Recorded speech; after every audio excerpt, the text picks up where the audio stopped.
административдик укугулар жөнүндөгү иштик соттук коллегиясы, коллегиянын курамында соттор Мамбеталы Батыралиев, Акыев, соттук отурумдун катчысы Солобаев, мамлекеттик айыптоочу прокурор Аракеев, жактоочулар Султанов, Жаныбеков, Абиевдин катышуучулары менен ачык соттук отурумунда Кыргыз Республикасынын өкмөтүнө караштуу жазаларды аткаруу мекемесинин кызматынын 47-мекемесинин башчысы Мамбетовдун, соттолгон Текебаев Өмүрбек Черкешевичке карата жазык ишин жаңы жагдай боюнча кароо жөнүндөгү сунушунун, соттолгон Текебаев Өмүрбек Черкешевичтин жана анын кызыкчылыгын жактаган жактоочулар Жаныбеков, Асманбаевдин жазык ишти жаңы жагдай боюнча кароо жөнүндөгү арыздарынын негизинде Кыргыз Республикасынын өкмөтүнө караштуу жазаларды аткаруу мекемесинин кызматынын 27-мекемесинин башчысы Сатыбалдиевдин, соттолгон Чотонов Дүйшөкул Тезекбаевичке карата жазык ишин жаңы жагдай боюнча кароо жөнүндөгү сунушунун негизинде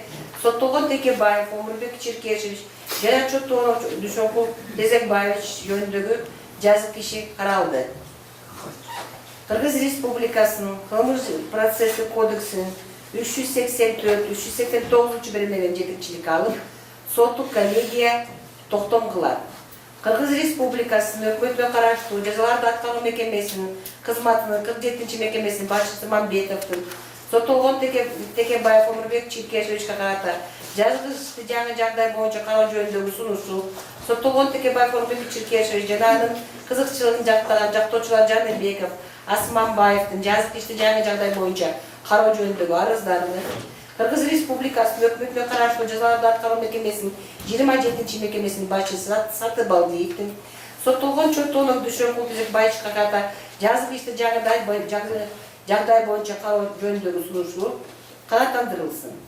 Текебаев Өмүрбек Черкешевич жана Чотонов Дүйшөкул Тезекбаевичтердин жөнүндөгү Бишкек шаарынын 1-май райондук сотунун 2017-жылдын 10 августтагы өкүмү, Бишкек шаарынын сотунун жазык иштери жана административдик бузуу жөнүндөгү иштер боюнча соттук коллегиясы 2017-жылдын 2-октябрдагы өкүмү жана Кыргыз Республикасынын жогорку сотунун жазык иштери боюнча жана административдик укук бузуу жөнүндөгү иштер боюнча соттук коллегиясынын 2017-жылдын 21-ноябрда токтому Кыргыз Республикасынын 2017-жылдын 2-февралдагы жазык кодексинин талаптарына ылайык келтирилсин.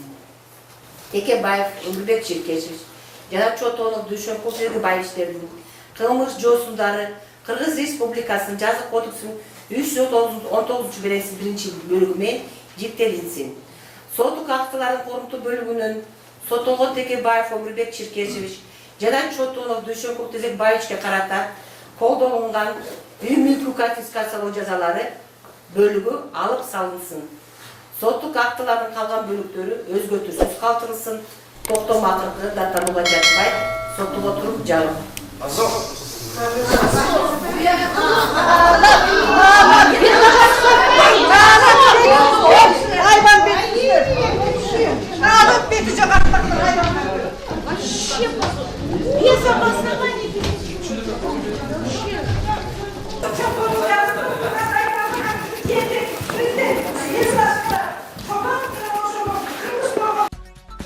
Жогорку соттун судьясы Жаңыл Мамбеталы баштаган соттук коллегия Өмүрбек Текебаев менен Дүйшөн Чотоновдун иши боюнча өкүм чыгарып, жаңы жагдайлар боюнча ишти кайра кароону канааттандырды. Сот өз өкүмүндө соттолуучулардын мал-мүлкүнө салынган, камакка алынып салынган белгиледи. Андан сырткары жогорку соттун токтому акыркы экени жана даттанууга жатпай турганы айтылды. Бүгүнкү сот отурумунда Өмүрбек Текебаев менен Дүйшөн Чотоновдун жактоочулары жаңы ачылган жагдайлардан улам 1-май райондук сотунун, Бишкек шаардык сотунун жана жогорку соттун өкүмүн жокко чыгарып, ишти кайра кароо үчүн 1-май райондук сотуна жиберүүнү суранган. Бирок мамлекеттик айыптоочу адвокаттардын келтирген дооматтары менен макул эмес деген, ишти кайра кайтарууга негиз жок экендигин айтты. Андан сырткары бардык дооматтарга укуктук баа бергендигин кошумчалады. Сотко жогорку кеңештин депутаттары Алмамбет Шыкмаматов, Бахадыр Сулейманов, Сайдулла Нышанов, Наталья Никитенко, Эмиль Токтошев, экс-депутаттар Асия Сасыкбаева, Аида Салянова, Чолпон Жакупова катышты. Коомдук ишмер Медеткан Шаримкулов да сотто болду. Андан сырткары сот отурумунда Текебаевдин келинчеги Айгүл Текебаева жана экс-депутаттын жактоочулары келди.